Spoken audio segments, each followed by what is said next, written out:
Whenever you sit yourself down to work, it seems impossibly hard. Why does it happen? 1. Because you only work when it is needed. It is needed implies that there is an external factor that almost forces you to work. And it is forced because if given a choice, you choose to opt out. So very simply, you are behaviorally not inclined to work, which would explain why you're not going to earn very much and work much more than you want to in your entire life. This is what happens to literally millions of people. 2. Sometimes you work like a champ. It could be because you got inspired, you were in the mood. Basically, you felt an energy spike. During this spike, you worked so hard and well that from this one alone experience, you form the view that you can work whenever you want to because it is so easy. Another thing that happens is you for once actually enjoy working too. So you tell yourself that the best time to work is whenever you experience a similar energy spike in your life. The worst thing about energy spikes is they are inconsistent and unreliable because you are basically relying on your mood to work, which you have no control over. 3. Whenever you do work, you go crazy with the reward. For example, if you work for 3 hours, you treat the rest of the day with the freedom to do anything you want to. There is no ratio, system, no control at all after once you believe it is time to reward yourself. In such scenarios, what happens is whatever chance you had at establishing a system gets erased because you are focusing at having as much pleasure as you can. And the idea of unbound pleasure is chaotic. You are gaming, chatting, watching comedy, staying up very late, and this unhealthy procession of activities basically destroys all chances for another productive day. Therefore, you are left with one productive day with 3 hours of work and 3 days of gaming, YouTube, FB, texting, and God knows what. 4. Since you are relying on energy spikes, you never get them when you want to. That's just how moods occur. As a result, at the back of the head, there is this tiny feeling of frustration, which, when you are needed to work, takes over. Therefore, you feel frustrated while working. And because you have no idea why you feel frustrated, you blame it on work. It makes sense at the moment. The truth is, if you simply sat down to work without any expectations, you'd actually work. But because you have told yourself that work ought to be interesting, easy, engaging, like you experienced during that energy spike, it now feels not worth the effort. So you quit. 5. Stress.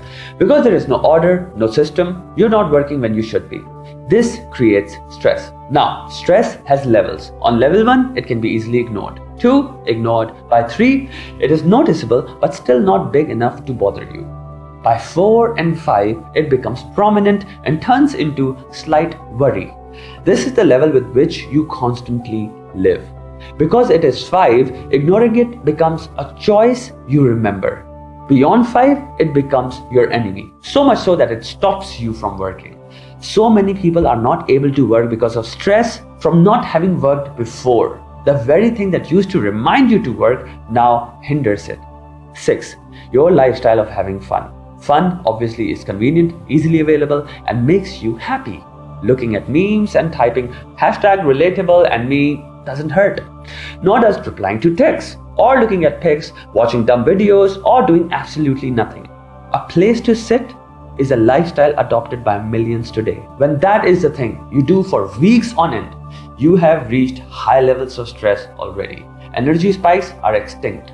Work is alien to you. There is no reward system because you are living the rewards. Then how are you going to work even when it is needed? 7. The only option left, pushing yourself.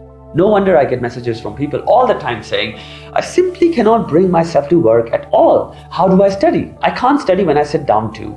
Well, you made the reward system useless. And 2, you cannot push yourself, which you know is the only solution.